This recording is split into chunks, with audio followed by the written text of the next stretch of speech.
Good evening, everyone, and welcome here to the Bicknell for our Symphonic Band concert.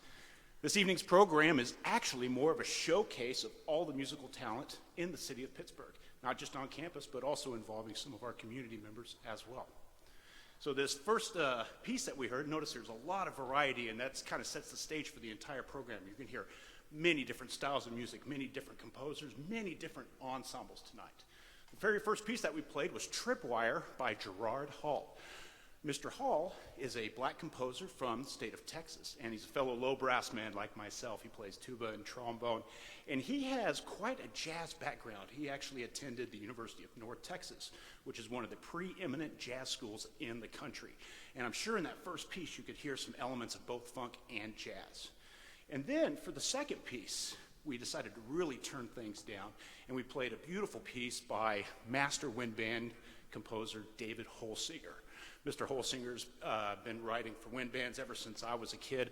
I was actually fortunate enough to perform under his baton when I was a senior in high school, where we got to play some of his pieces. He has a tendency to write music that's either centered around his children or his faith. And that particular piece, the childhood hymn, was actually a conglomeration of both of those right now. So what we're going to do next is we're going to bring out our first guests for the evening, and this is the Pittsburg State University Percussion Ensemble.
Let's please have another hand for our wonderful percussion ensemble.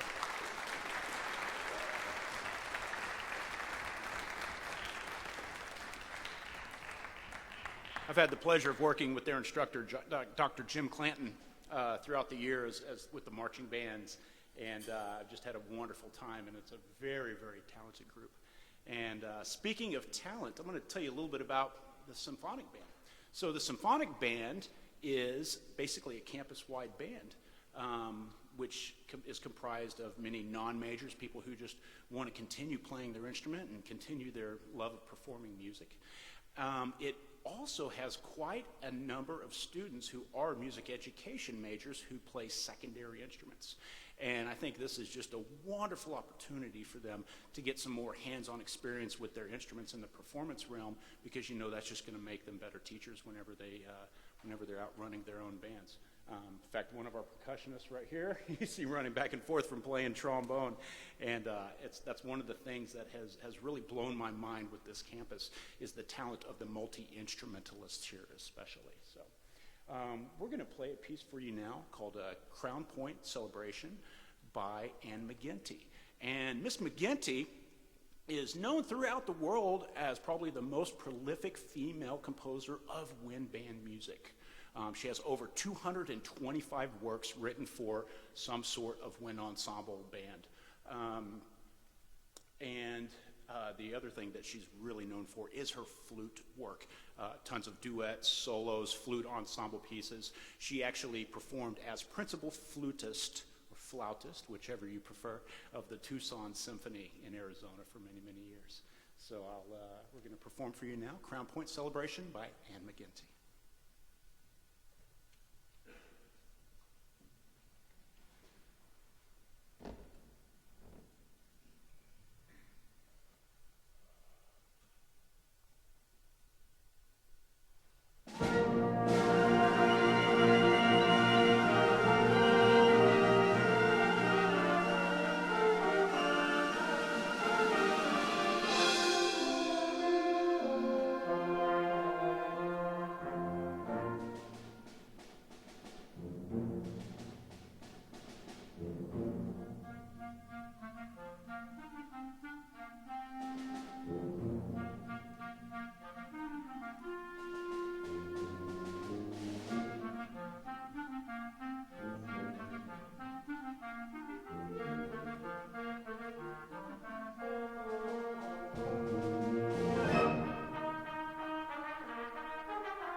And now you will see more guests arriving here. Oh, we have all kinds of surprises for you this evening. So one of the things that I was very, very happy to see when I first moved here was also going with some of these different ensembles is the different ethnicity of the ensembles that was happening. I did a pretty big research project during my doctorate on New Orleans brass bands. And while I was studying the New Orleans brass bands, I also had some study on the Mexican bandas. And so I was completely thrilled when I played with the orchestra here on this stage back around Christmas time and found out that we were going to be playing with Mr. Isaac Hernandez and the Pittsburg Mexican Banda.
And as I love to with this ensemble, to make it as much of an educational experience as possible for these young students here, I'm really trying through this programming to introduce them to some newer composers who are really doing great things in the wind band realm.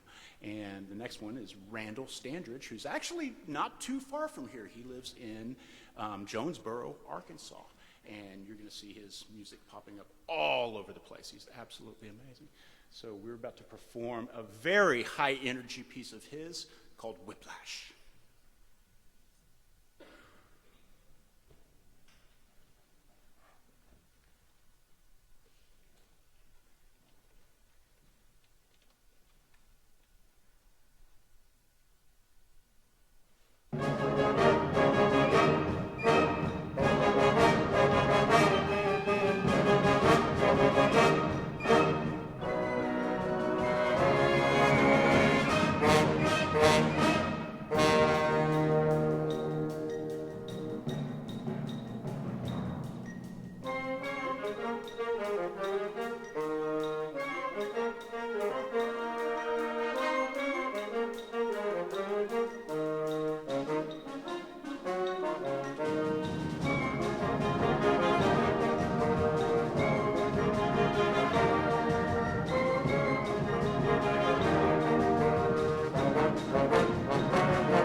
We're going to have just a slight change, stage change for just a second here.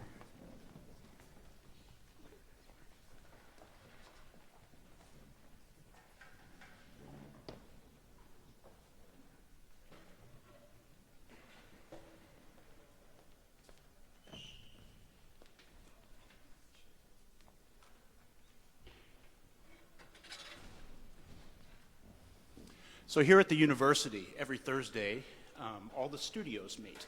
So me being the low brass instructor, I'm meeting with all the tubas, euphoniums, and trombones, and all the other instructors meet with their respective students at that time to either work on personal technique, maybe some group pieces, kind of whatever we like at the time, maybe audition prep, different ideas like that. Dr. Todd Hastings, who is the trumpet professor and jazz professor, as a matter of fact, who just put on a wonderful jazz fest. Anybody attend any of the jazz fest this last week? It was amazing, absolutely amazing. If you did not, please check it out in the future. We had 75 bands come through, performing all day long between both here in the Miller Room, the two venues here and the two venues in Memorial. And then everybody culminated on a Saturday evening, and we heard the Matt Cattenkoo Band came in and played for us, which was a professional big band based between Atlanta and Las Vegas. And it was absolutely electric. Me being my first year here, I was absolutely blown away. So please check that out if you have not yet. So Dr. Todd Hastings being the trumpet teacher, and Dr. Marie Smith, who's actually joining us here today, we decided a few weeks ago that it would be really beneficial for the students and just a lot of fun to actually combine all of our studios during our Thursday studio classes and work on some large brass ensemble stuff. I actually run some camps up in Boston during the summer, which is kind of based on these same kind of brass ensemble pieces like this. And it's really amazing for everybody to get to play together in a little smaller, more intimate setting like this, because you really learn from each other. A lot of players, if you're sitting just 5 feet away from a tuba player who you don't typically sit that close to, and like, wow, that guy can really play. He can really do this. I wonder what he's doing. And then it gives them a chance to really collaborate. So we're going to play a couple pieces for you here. And when I was putting together the music for this group, I wanted to give them some music that was very different than anything that they're typically playing on campus, and to really help them learn how to play in different styles and make different sounds on their instruments. I think of the colors that you can play with through a brass instrument. You want to have a palette, just like an artist, just like a painter. The more colors you have, you think of Monet and the Impressionists, and you look at all these beautiful colors that they have and how they can depict light, coming right off of the lake. And it's really amazing. And the more colors you have in your playing, the more that you can actually portray through your instrument. So we're going to perform two pieces for you right now, neither of which is composed for brass. The first piece is actually composed for an opera, Jean-Philippe Rameau's Hippolyte et Hérésie. I had to ask the opera teacher how to pronounce that. I hope I got that right. And it's actually a depiction from the Three Furies, and they are singing this Du Destin. And we've been using it. At first, I picked it just to use it as a chorale, but it's absolutely beautiful music, and you can hear that very vocal style playing. Then the second piece that I picked for this group is actually a piece that was written for string orchestra. It's funny, I happened to mention the Impressionist painters. There's also Impressionists in music. I'm sure some of you know of Debussy and how he depicted the sea in La Mer. There's an Impressionist from Italy named Ottorino Respighi. And he, after writing many huge, giant, epic pieces, he wanted to kind of scale down his writing and work a little more in the old way. So he took some older pieces written hundreds of years before him and reset them into two different suites called Ancient Airs and Dances. And so the second piece we're going to play is actually the first movement from the first suite, the balletto from that. So we will begin with Rameau and then Respighi.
Beautiful colors out of the brass, right? Can we give them one more hand, please?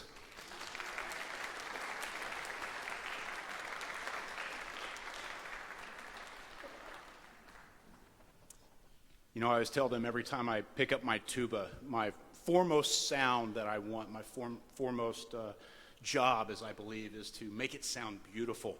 And so I listen to beautiful singers, and I really try to emulate that. Some of my private tuba students over here I've actually introduced to some beautiful Italian opera singers. I had an amazing privilege of actually performing with Andrea Bocelli a few years ago. And so I've been introducing him and some of these other amazing tenors to my players and telling them just listen to that. And a good friend of mine likes to say, you know, if you're going to listen to music, make sure you listen to really good music. You know, feed your ears filet mignon. Don't feed them McDonald's. You know, so you know what to portray here. So speaking of singers, again, I wanted to take the opportunity of this concert to really branch out to this beautiful community. I just moved here in August, and something that I just absolutely love about Pittsburgh is the sense of community and the sense of how everybody works together, and really makes this a wonderful place to live. I've had an amazing time. So I reached out to our wind ensemble conductor, Dr. Andrew Chybowski. And I was like, you know, your wife conducts the middle school choir, correct? He's like, yeah. I was like, you think she'd like to come, you know, bring her kids to perform with us on this concert? He says, well, give her a call. I bet she would. And so I reached out to Michaela Chybowski, and she accepted, and I'm absolutely thrilled to have the Pittsburgh Community Middle School Choir. Can we please give a big hand to Michaela Chybowski and the middle school choir?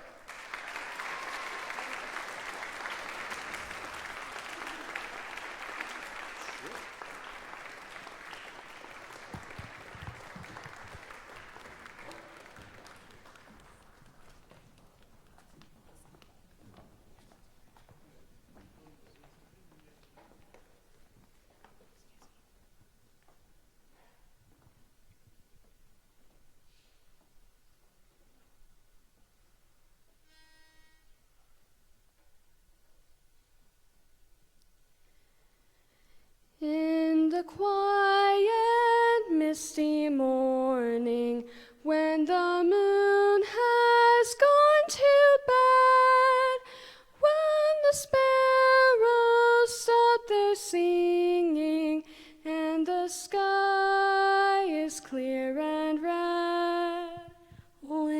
the summer seat sits gleaming, when the corn is past its prime, when adventure's lost its meaning, I'll be homeward bound in time. Bind me not to the pasture, chain me not to the plow. Set me free to find my calling, and I'll return to you somehow. If you find it's me you're missing, if you're hoping I'll return to your thoughts, I'll soon be listening. In the road I'll stop and turn, then the wind will set me racing as my journey nears its end. And the past I'll be retracing when I'm homeward bound again. Bind me not to the pasture, chain me not to the plow. Set me free to find my calling, and I'll return to you somehow. In the quiet, misty morning, when the moon has gone to bed, when the sparrows stop their singing, I'll be homeward bound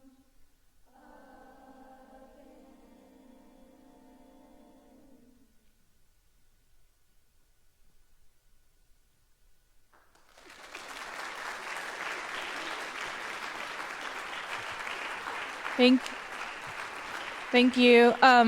Soloists for that were Leah Niederklein, Darlene Samaya Gomez, and Ariana Rueda.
Please, another big hand for the middle school choir.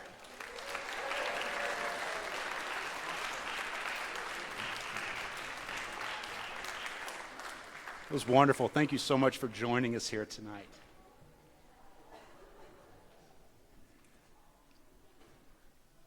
We have people up in the rafters. What could be happening now? Has anybody ever actually been to Venice, Italy? St. Mark's Basilica. So I had the pleasure of visiting there this summer and got to see where a lot of music that I've performed for many, many years was actually written. When you walk into St. Mark's Basilica, right in San Marcos Square, the first thing you see is just this beautiful gold filigree everywhere and the story of Noah depicted all over the walls. You'd be amazed, absolutely amazed how beautiful and how ornate this place is. At the time it was built started building in 829, and it was rebuilt about 200 years later after that.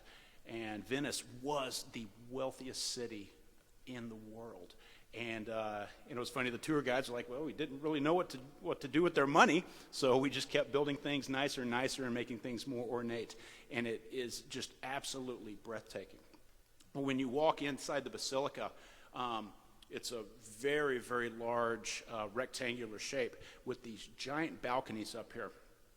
And in the late 1500s and early 1600s, there were these two Gabriellis, Andrea Gabrielli and then his nephew Giovanni Gabrielli, who were the music directors there. And these gentlemen actually used the rafters and the balconies around to actually create what we think of now as surround sound, as modern surround sound. And their idea is that the musicians would be all around around the sanctuary, around the people, and so it would be like the music was coming down from the heavens. So I have arranged a piece that I personally have performed many, many times, written by Giovanni Gabrielli from his Sacre Symphony, the Canzona Personare number 2 for 4 different choirs. So if you look up here, we have choir number 1. And over here we have choir number 2. And then on stage we have choir 3 and then choir 4 right here. And what they called this music was antiphonal music coming from every direction right here. And the idea is that it kind of swirled around, and it was just absolutely amazing and breathtaking to hear. So I arranged this, and it's usually performed by brass players, but what made me think to do this was actually having the winds and thinking back to the instruments that were being used back in the late 1500s and early 1600s. This is actually more historically correct to actually use a mix of instruments. He would even use strings, he would even use singers. He kind of used whatever he had around. But bassoons and cornetos were much more prevalent, which was, we think of it as kind of a predecessor to the trumpet, but it's actually a little bit more like an oboe, but it's buzzed. And so I arranged this piece to utilize all of the members of this ensemble, and I thought this would be a very glorious way to end this concert. Before we do, I want to thank you all very much for coming out. I would like to please give a huge hand to the Bicknell staff. They work incredibly hard in this beautiful place to bring beautiful music. Please.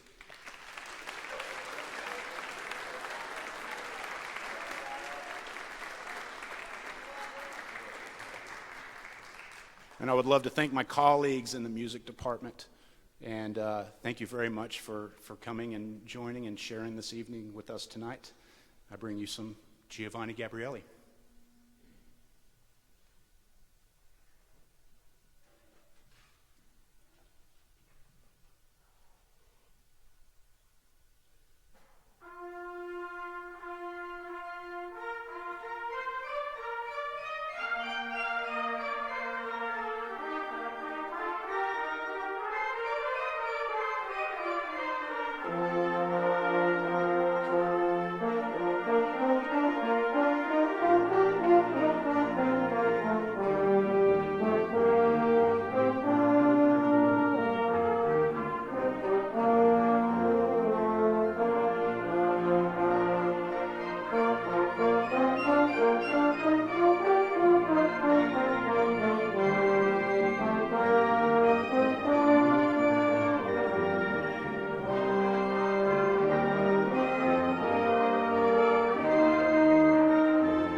Can we please bring all the performers on the stage, please?